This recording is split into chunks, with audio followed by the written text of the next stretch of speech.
আসসালামু আলাইকুম। দক্ষিণ কোরিয়া থেকে আমি শিহাব। আজকে এই নদীটা দেখে মনে হইতেছে আমি বাংলাদেশেই আছি। কোরিয়াতে নদী বলতে এটা লেকে, তবে পানি বা পরিবেশগত দেখে মনে হয় বাংলাদেশের একটা ফিল পাওয়া যায়, কারণ এখানে নদী গাছপালা মোটামুটি সবই আছে। শহর থেকে দূরে একটু, মানে শহর থেকে দূরে বলতে শহরের সাইডেই, কিন্তু এরকম দৃশ্য দেখা নিজেরও ভালো লাগে। এইখানে মাছ টাছ সবই আছে নদীর মতোই আমাদের বাংলাদেশের।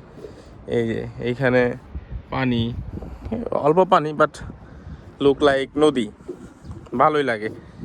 তো সারাদিন রুমের ভিতর কাজকর্ম নিয়ে ব্যস্ত থাকার পরও যখন এরকম রিফ্রেশ মাইন্ড পাওয়া যায় অনেক ভালো লাগে আর কি। তো দক্ষিণ কোরিয়াতে আছে এরকম অনেক জায়গায় আছে, শহর হোক শহরের সাইডে হোক, এরকম নদী টদি দেখা যায়, সুন্দরই লাগে। তো এই হচ্ছে অবস্থা, ভালোই লাগে। বাতাস টাতাস আছে। হঠাৎ করে আজকে দক্ষিণ কোরিয়াতে টেম্পারেচারটা অনেক বাইরে গেছে। এতদিন শীত ছিল, আজকে হঠাৎ 27, একদম গরম। এক গরম শীত এইখানে একদম, মানে হঠাৎ চেঞ্জ, হঠাৎ সব কিছু। তো এই হচ্ছে অবস্থা। তো সবাই ভালো থাকবেন, আমার জন্য দোয়া করবেন সবাই।